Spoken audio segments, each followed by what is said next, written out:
sebagai kurator. Apa itu tugas kurator? Kurator itu dalam sebuah pameran, sependek pengertian saya, dalam sebuah pameran dialah yang bertanggung jawab terhadap pemilihan seluruh karya yang akan dipamerkan. Kemudian membuat apa yang disebut dengan catatan kuratorial. Catatan kuratorial adalah catatan tentang pameran itu. Jadi ini catatan yang coba saya buat dalam proses pemilihan.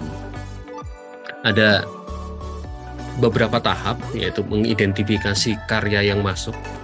Jadi karya-karya peserta, masing-masing peserta itu menyetorkan sekitar 5 karya. Kemudian dari karya-karya tersebut sebagai kurator harus menentukan temanya apa sih yang mau ditampilkan. Kemudian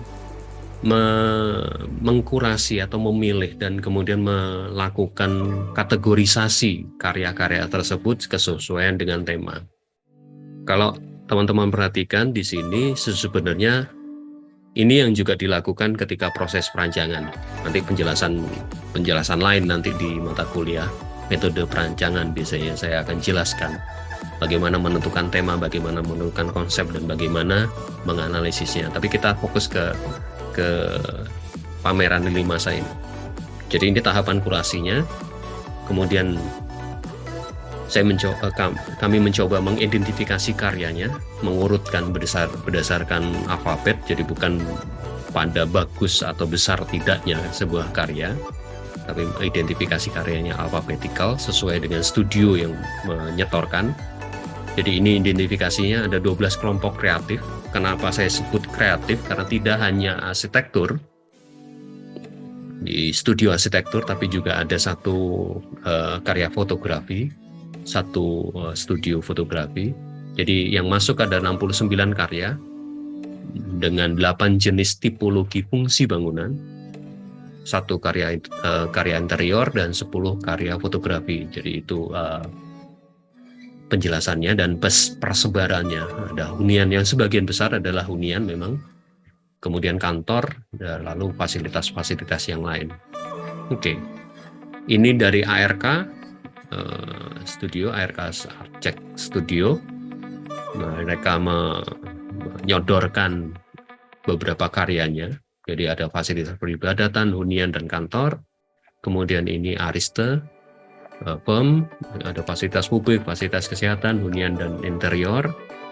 Kemudian ini Caka Arsitek Studio. Lalu ini Cruz Denver Indonesia, JDI. Lalu ini DAP dan Gaung. Kemudian hierarki arsitek, hanya 2 tipologi yang disodorkan ke kurator pameran. Lalu ini Hamatisan, ini saya di awal saya hanya menunjuk namanya, sebenarnya ada saya lupa studio fotografinya apa. Hamatisan dia setor beberapa karyanya, kemudian ada KAF, ada mode karya, lalu RAN, dan yang terakhir yang cukup banyak menyetorkan adalah Studio Tanah Air. Oke. Kemudian tema besarnya apa dari pameran lini masa tersebut? Tema besarnya adalah ini. Sebuah, mungkin kalian teman-teman juga sudah lihat di pameran itu, ada keresahan yang kemudian bukan hanya sekedar mengeluh tapi berkumpul, kemudian sama-sama berbuat, sama-sama bergerak. Itu inspirasi itu atau tema besar itu muncul dari lagu SID, Superman is Dead, yang judulnya adalah Jika Kami Bersama. Jadi benar-benar kebersamaan, kemudian benar-benar bergerak bersama dan segala macam. Dan itu menjadi landasan. Ada proses resah, tapi tidak hanya sekedar mengeluh, namun bergerak dan maju, selalu kemudian berbuat. Satu lagi lagu yang jadi inspirasi adalah lagu Endra.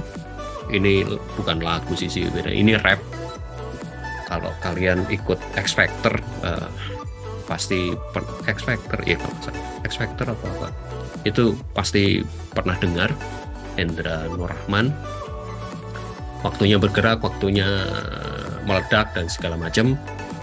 Lalu itu yang menjadi tahapan bergeraknya juga bukan bergerak sekedar bergerak, tapi ada langkah-langkah yang jelas. Lalu dari langkah tersebut terbagi menjadi 3, masa lalu, masa kini, dan masa depan. Dan masing-masing ada gerakannya dan dengan total 12 langkah. Jadi bukan yang tanpa arah, tapi berdasar dan terukur. Bagaimana menentukan 12 langkah?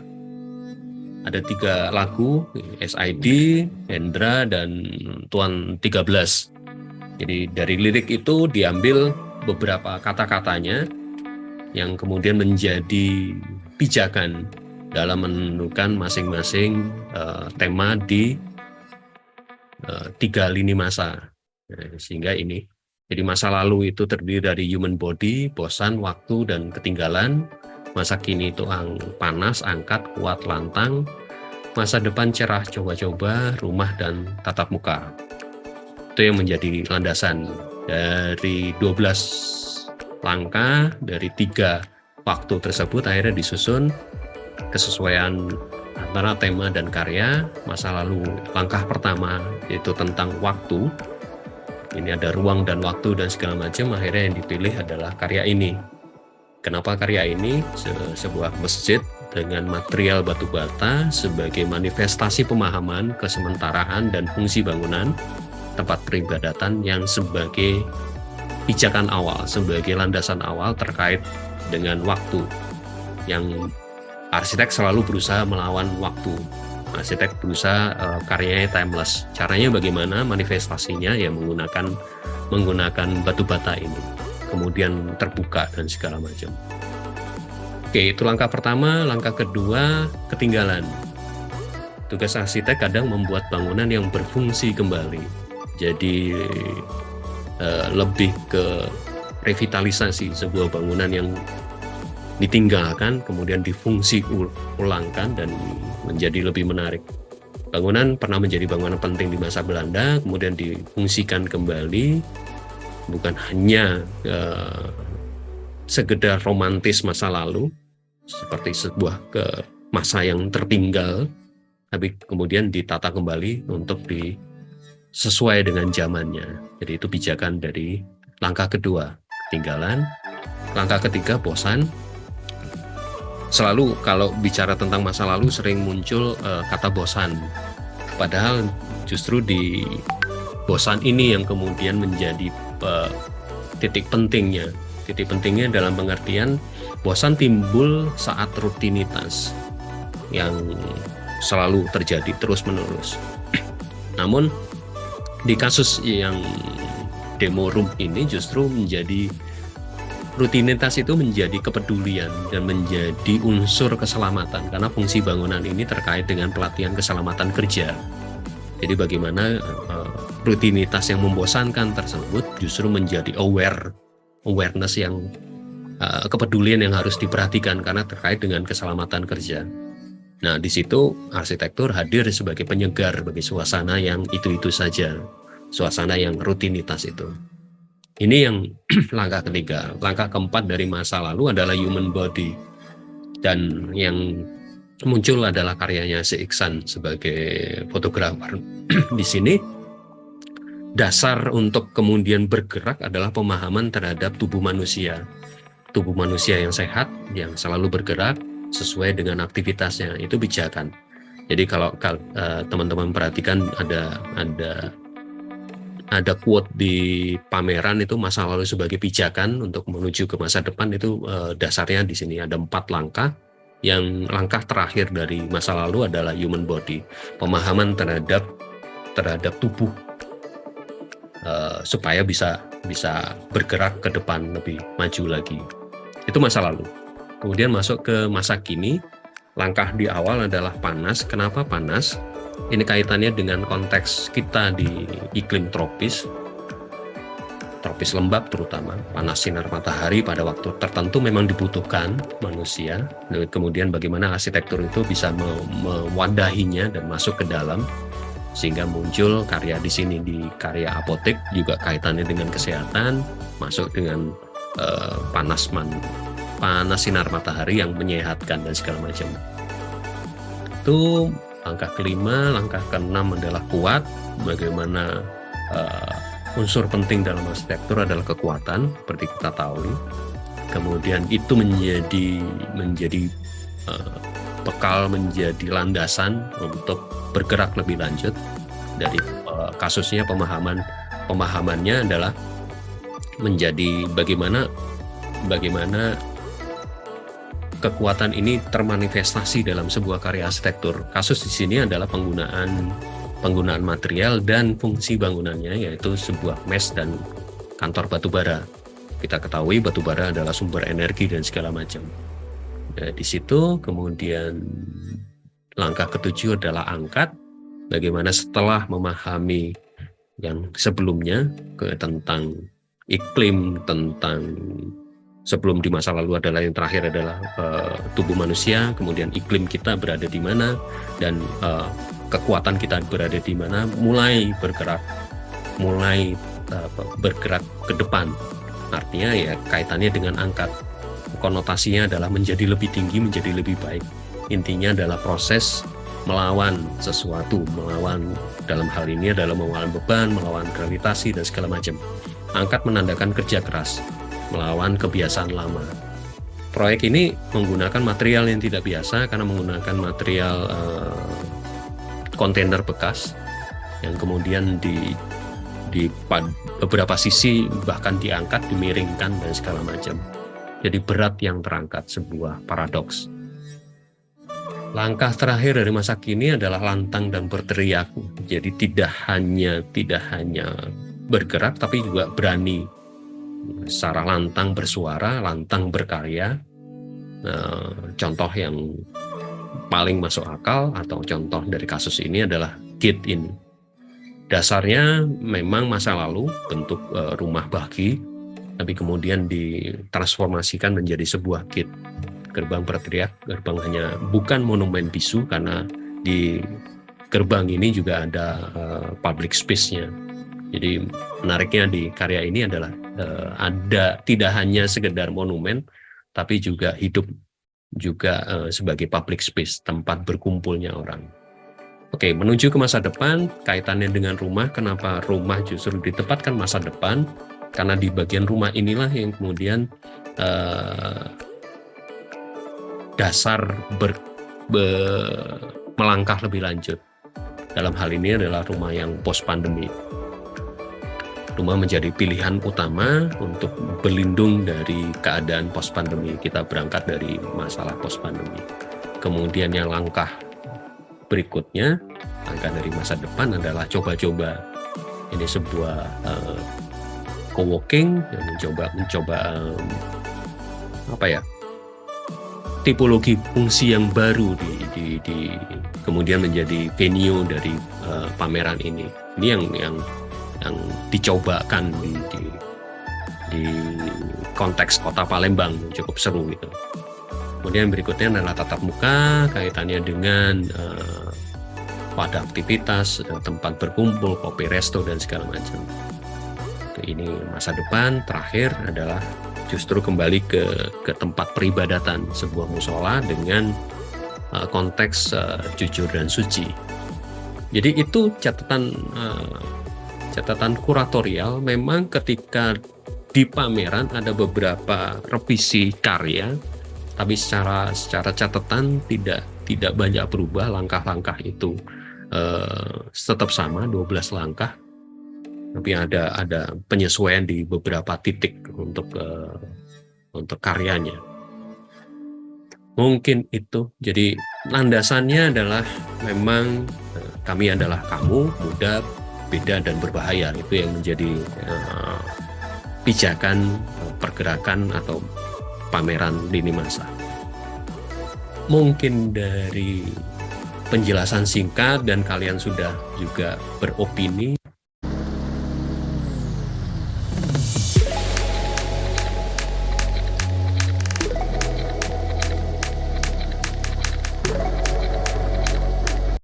Halo, di sini Fani dan Putri dari kelompok apresiasi arsitektur mau ngajak kalian nih ngikutin keseruan kami dalam event Lini Masa. Yuk, ikutin terus ya. Lini Masa adalah sebuah kegiatan pameran instalasi karya arsitektur oleh arsitek-arsitek yang ada di Palembang. Acara ini bertujuan untuk mendukung satu sama lain dalam berprofesi. Terdapat 69 karya arsitektur yang sangat bervariasi, mulai dari maket dan poster, 3D visual, ruang halu, looking inside, project visit, sampai dengan talk show dari berbagai narasumber. Kegiatan Lini Masa ini diadakan selama 3 hari dari tanggal 21 sampai 23 Oktober 2022 dengan HTM 50.000 per orang. Banyak sekali poster-poster menarik yang bisa kita lihat di dalamnya. Lalu ada juga kacamata 3D yang bisa kita nikmati. Salah satu dari proyek visit mereka adalah bangunan tempat tinggal 2 lantai yang berjudul Hunian Ibu-Ibu Komplek, karya Tanah Air Studio yang berlokasi di Kancil Putih. Di sana kita mendapatkan paparan materi mengenai desain rumah tersebut. Dan yang paling menarik adalah dengan adanya ruang halu yang bisa kita gunakan untuk berfoto ria.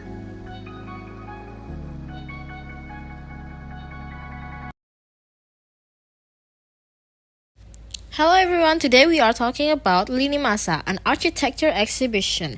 Since this is our first time attending an architecture exhibition, we have no reference on how it usually goes, but overall we can say that this event gave us a great first impression, sight of inspiration and ideas for our own design later on.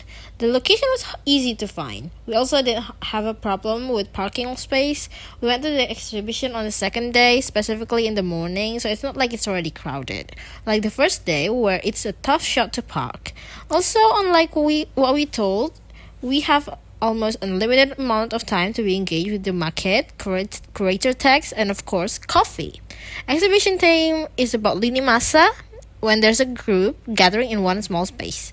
Welcome by the curator and staff that explained about the architect's feature, the process and how the maquette was made, and the material they used. For example, some of them made by laser cutting, 3D printing, or manual, or how they use Bear mat, PVC, sand and glue, and miniature cars and cats. This helped understand the strength and weakness of each material held and the design itself. With all the greatness, nothing in this world is perfect. There were quite several mistakes made by the committee. We mentioned crowd control on the first day, but as we arrived on the second day, there were issues with the hygiene of the place. There were dust all over the place, and the bathroom were dirty. It may be minor thing, but with that, it is proven that the committee were careless about hygiene. The text didn't match the wall texture and color, just made it hard to read. We even need to be so close or stand in different direction to read the words. One flaw we noticed, that text isn't the best condition. Overall, it was a very nice exhibition, especially with the amazing talk shows and visits. One of us joined the last one and it was great. We are very thankful for the experience and knowledge we get from this great event and hope to see something like this again. That's all for today. See you all next time. Lini Masa merupakan sebuah kegiatan pameran kolaborasi antara beberapa penyanyi industri kreatif dan seni yang diinisiasi oleh Prolog sebagai wujud dari gerakan sebuah keresahan dan kesadaran bersama. Lini Masa dilaksanakan di NITCO atau Memori Cafe sebagai titik kumpul. Lini Masa ini dilaksanakan selama 3 hari dari tanggal 21 sampai 23 Oktober 2022. Opini kami terhadap Lini Masa ini merupakan sebuah inovasi yang sangat menarik dalam mengangkat keresahan yang dirasakan para penggiat industri kreatif di Palembang. NITCO sebagai tempat acara Lini Masa berlangsung sudah sangat bagus dengan memanfaatkan ruang-ruang yang ada sebaik mungkin, sehingga menjadi tempat yang sangat menarik untuk dikunjungi. Terdapat instalasi ruang yang mendeskripsikan bahwa ruang itu memiliki pengertian yang sangat luas, tidak hanya terbatasi oleh tembok. Adanya maket-maket dengan informasi yang lengkap menambahkan wawasan kami terhadap bangunan-bangunan yang ada. Penempatan maket-maket yang ada juga menjadi nilai plus sehingga enak dipandang dan dijadikan sebagai spot foto. Lalu pada ruangan yang sama, terdapat teknologi VR yang bisa kita coba. Adanya teknologi VR ini menjadikan daya tarik tersendiri. Kita dapat masuk dan merasakan berada di dalam ruangan yang sebenarnya itu hanya gambar 3 dimensi. Terdapat juga ruang halu yang merupakan tempat untuk merelaksasikan diri. Berhenti dan dengarkan merupakan kata-kata yang terdapat di ruangan tersebut. Tidak sampai di situ saja, acara Lini Masa ini juga menyediakan agenda-agenda lain seperti talk show yang tentunya dengan materi yang sangat menarik dan juga bermanfaat. Dan juga ada project visit mengunjungi bangunan-bangunan menarik yang ada di Palembang, dan kita juga dapat berbincang langsung kepada para arsiteknya. Secara keseluruhan, acara Lini Masa ini tentunya sangat menarik, khususnya bagi para mahasiswa arsitektur. Halo guys, kalian tahu nggak sih kalau di Palembang ada arsitektur atau ada exhibition yang keren banget. Nah jadi sekarang kami bakal ngasih honest review atau opini kami terhadap exhibition yang telah kami kunjungi ini. Lini Masa adalah sebuah kegiatan pameran kolaborasi di mana para penggiat industri kreatif dan seni berkumpul dan saling merangkul. Tujuan dari kegiatan ini mengharapkan ekosistem industri kreatif di kota Palembang dan sekitarnya makin terbentuk dengan lebih positif. Pameran ini bukanlah ajang persaingan, melainkan wadah untuk bersatu, melangkah, maju, dan bergerak bersama sebagai teman untuk berbagi bahkan membagi aspirasi dan inspirasi. Nah guys, untuk lokasinya sendiri itu ada di Jalan Proklamasi di nit.co atau di dekatnya Memory Cafe di Palembang. Untuk tanggal acaranya sendiri yaitu dari tanggal 21 sampai 22 Oktober, jadi berlangsung selama 3 hari nih guys. Nah jadi opini kami ke exhibition ini itu adalah Kegiatan Lini Masa ini sangat menarik, karena dengan adanya kegiatan ini dapat menjadi wadah bagi perkumpulnya para penggiat dunia seni kreatif. Selain itu, harapannya dengan ada kegiatan ini dapat memberikan ketertarikan kepada masyarakat awam dalam bidang seni kreatif, khususnya masyarakat di Palembang. Karena banyak yang dapat diambil dari event ini, mulai dari adanya talk show, dari orang yang berada di bidangnya, instalasi-instalasi yang menarik dan penuh filosofi, hingga karya seni arsitektur di dalamnya. dan data dan informasi mengenai instalasi tercantum dengan jelas di catatan kuratorial yang berada di sebelah instalasi itu sendiri. Lalu menurut saya sendiri, kegiatan kayak gini tuh wajib banget sering diadain karena bisa menambah wawasan dan juga menambah relasi antar penggiat seni. Harapan untuk kedepannya semoga kegiatan seperti ini makin banyak dan juga dapat terlaksanakan oleh seluruh penggiat seni, tidak hanya arsitektur saja, tetapi berbagai jenis exhibition juga. Nah baiklah, terima kasih telah menonton video ini. See you next time. Bye.